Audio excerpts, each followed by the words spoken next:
As part of the task force, Roger Wilkins was there as the president issued his final instructions. He started in a low key. I don't want any bullets in those guns. You hear me? I don't want any bullets in those guns.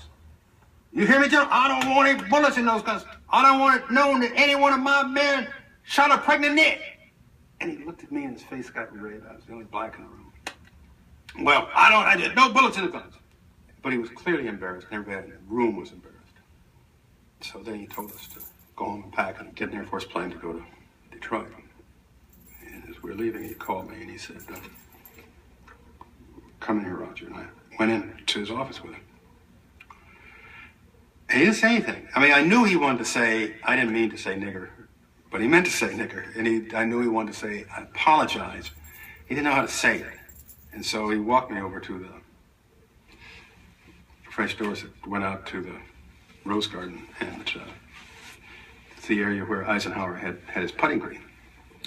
And he looked out and looked at me, and he looked down, looked out, looked down. There were pockmarks on the floor where Eisenhower's golf shoes had hit the floor. And he finally looked at me, and he looked at the floor, and he said, look what that son of a bitch did to my floor. And then he patted me on the back and said, have a nice trip. That was his way of apologizing. It was very human, I thought.